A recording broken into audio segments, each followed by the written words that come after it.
Hey guys, the next current affairs based question for today is about Lokpal and Lokayukta.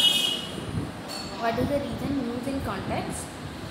The High Court of Karnataka said that constitutional functionaries need to take conscious and unanimous decision to recommend persons with track record of good integrity to the post of Lokayukta and Lokayukta. So this is to fill the vacancies in Lokayukta fast and make its functioning very effective. This was the news. Now let us look about the Lokayukta law. First of all, Lok means people and Ayukta means authority. It is about people's authority. Lokayukta is an anti-corruption authority established at the state level.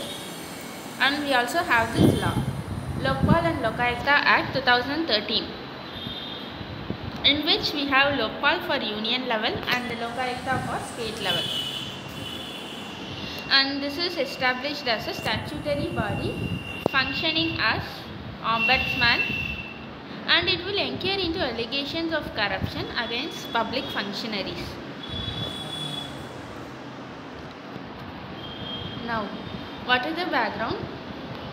The concept was first given by then Law Minister Ashok Kumar Sen, and the term was coined by L.M. Singhvi. And the first ARC recommended its formation in 1966 itself. And how it came into form then?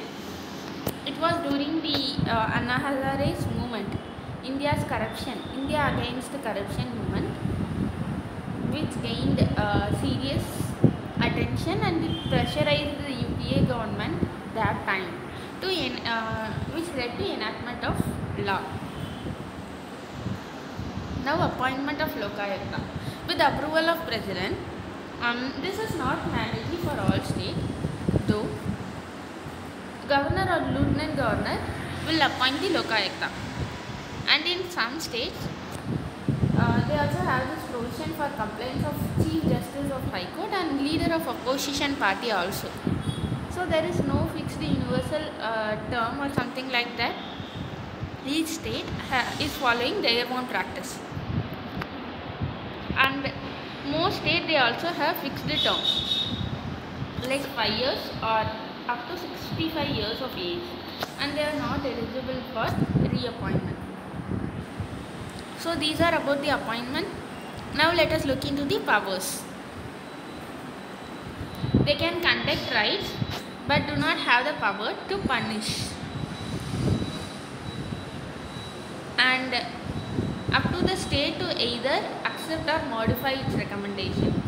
So state can even leave the recommendation without punishing or giving some less punishment also. And then if a public servant is accused of corruption, when he or she can challenge it in High Court or some special tribunal also. So these are some of the powers. Now let us look about the function. It can investigate grievances of the citizen caused by maladministration of the public servant. Then inquiry into allegation against public servant. Then consolidated annual report to the governor. So these are the various functions. It submits report and it inquires into allegation, and it will also investigate the grievance of citizen. These are some of the functions. Now what are the limitations? It has many limitations, like it cannot suo motu proceed with the complaint, and the emphasis was more on the form of complaint than the substance of the complaint. And there were also heavy punishment in case of false complaint, and this may even deter the complaint being filed with Lokayukta with the fear of getting punishment. Then no anonymous complaint is allowed. So this basically provides no protection to the whistleblowers. Their identity may be leaked. And then non-transparent procedure for complaint against the Prime Minister. Then no criteria for eminent jurist. So in appointment system there is some lack of clarity, like who is that eminent jurist which can be appointed. So there is no clarity on that. and then no complaints after 7 years of offense. If you are going to complain about a corruption incident which happened before 7 years or 8 years or something like that, it will not be taken into account. Now, what is the way forward? Lokayukta needs functional autonomy, and we must also provide it with some manpower. Then the concept of less government and more governance should be inculcated.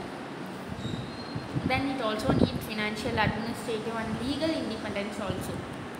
And various NGOs and bureaucracy has also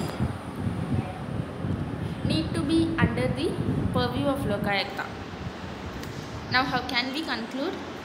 There is a need for multiplicity of decentralized institutions with appropriate accountability mechanism to avoid over-centralization of power. So we need to decentralize it as much as possible to make it more autonomous and more powerful. Thank you.